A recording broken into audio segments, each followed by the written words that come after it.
हम लोग जो शॉर्टेज डिस्टेंस निकालते हैं वो क्या करते हैं कि b1 इसको मान लेते हैं, b2 इसको मान लेते हैं। तो शॉर्टेज डिस्टेंस क्या आ जाती है, b1 cross b2 into a2 minus a1 upon magnitude of b1 cross magnitude of b2।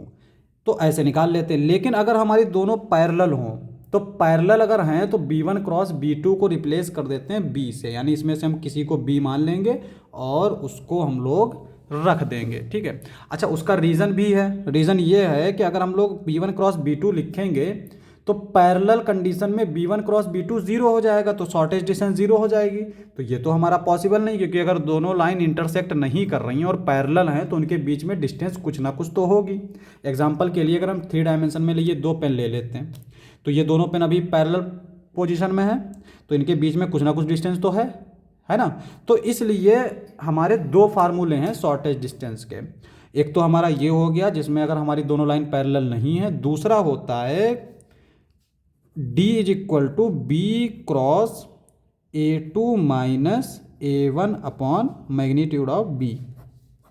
ये होती है जब हमारी दोनों लाइन पैरेलल। अच्छा, पैरेलल कैसे चेक करते हैं, देखो इसका रेशियो लो यानी 1/2, फिर इसका रेशियो लो तो ये आएगा हमारा माइनस का 1, 3 माइनस 3 है, ये 3 है, 3 से 3 कैंसिल, तो ये आ गया 1/2 इज इक्वल टू -1, जो कि पॉसिबल नहीं है। इसका मतलब ये हुआ कि b1 पैरेलल नहीं होगा b2 के।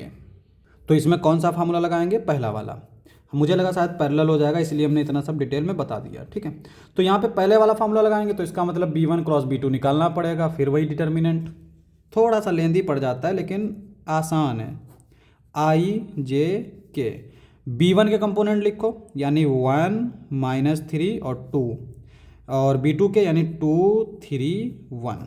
ठीक है, और इसका डिटर्मिनेंट क्या आएगा, i, इसको स्किप करो, इसको इससे मल्टीप्लाई करोगे -3, इसको इससे -6, माइनस j, ये कंपोनेंट ये कॉलम ये रो स्किप, इसको इससे मल्टीप्लाई करोगे -1, इसको इससे -4, मतलब 1 -4 प्लस के, ये स्किप करोगे 3 1 जा 3, और इसको इससे मल्टीप्लाई करोगे प्लस का 6, ये आएगा 9i, और ये आएगा माइनस माइनस प्लस 3j, ये आएगा 6 + 3 9k। ये आ गया हमारा b1 क्रॉस b2। मैग्नीट्यूड निकालोगे तो ये आएगा अंडर रूट में 9 9 जा 81, 3 3 जा 9, 9 9 जा 81, और सबको ऐड कर दो, क्या आएगा हमारा 8 8 16, यानी 162। 162 में 9 ऐड करोगे तो 171। इस तरह से ये हमारा आ गया। और a2 a1 ये है, a2 ये है, a2 माइनस a1 निकाल लेंगे, जो हम लोग डायरेक्ट फार्मूले में रख देते हैं। तो d क्या हो जाएगा, b1 क्रॉस b2 यानी -9i प्लस 3j -9k, और a2 माइनस a1 यानी 4 में से 1 गया 3i, और यह आएगा 3j, और यह आएगा 3k। इस तरह से आ गए।